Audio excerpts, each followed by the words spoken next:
So there's so much imagery in your poetry. How do you use poetry to tell a story?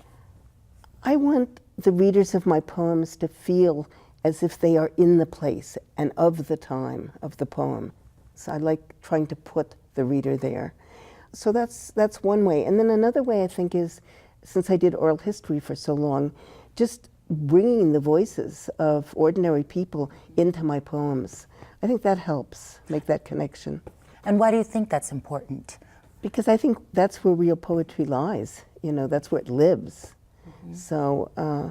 So yes, I think that if we learn to listen to the way people speak, to the way they express themselves, all different kinds of people, poetry can do that. It can introduce us to other people, other places, other times.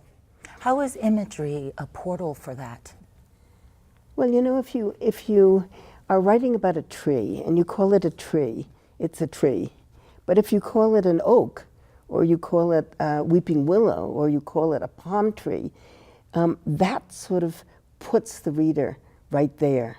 So I think that the more detail you can get in your images, the more specificity, that helps, you know.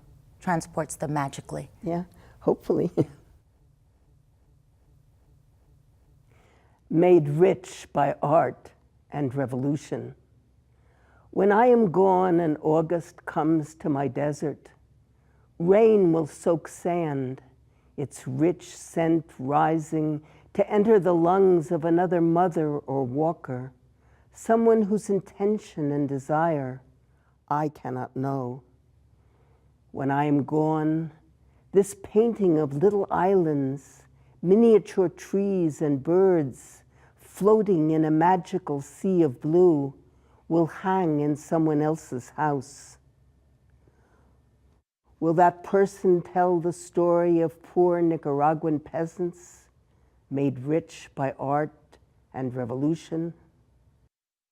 A granddaughter may inherit my turquoise earrings, the clay pans I've used for years, their pungency filling the house will offer up a new generation of bread. Someone not yet born may read this poem, but who will ask the questions born of the answers I juggle today? Who will know the heat of this great love or catch fragments of my memory reassembling just before dawn? What do you mean in your poem by citing the poor Nicaraguan is made rich by art during revolution? It's a reference to a poet named Ernesto Cardenal, a great still living Latin American poet, Nicaraguan poet. He had a community on a tiny island on the Lake of Nicaragua where he got the farmers, the peasants who lived on that island together to read poetry, to hear poetry, to paint. In the poem, there's a reference to a painting. It's a painting by one of those, by an older woman who had never had a paintbrush in her hand before. And so these people were extraordinarily poor. I mean, really, really poor. Poorer than most peasants in most places because they lived isolated on this little island. And they were barely subsistence. And the art that they began to make, the poems that they began to write, made them rich. And it was the revolution that gave them that, the Sandinista revolution back in the 80s.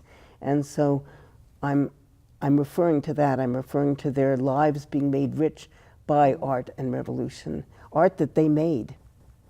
But when you say made rich by art due to revolution, is that still this lasting legacy that exists through their art? I think it is. I think it is because, and in Cuba too, you know, we just got back from Cuba a week or so ago, and it's extraordinary how poor these countries are compared with the United States, and yet how much of their gross national product they spend on culture and art and music and writing and writers. So I think that, you know, the revolutions I've been part of have wanted very much to have believed and believe, the Cuban Revolution still believes, that art and culture are necessities. They're no less important than healthcare and education and a roof over your head and food and so forth. So, you know, you go to one of these countries that's extraordinarily poor, and yet they subsidize books. They, you know, they pay their artists to make art.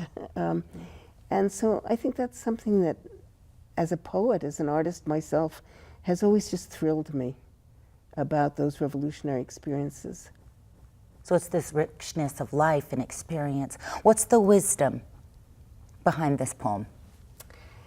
You know, in this poem, I'm really talking about old age. I'm talking about, I'm 82, and, you know, I feel like I'm going to live forever, but that probably won't happen. So I'm sort of beginning to think about my grandchildren, my great-grandchildren, what I will leave to them, these turquoise earrings that I wear every day, the bread pans that I make bread in, that I've made bread in for 35 years.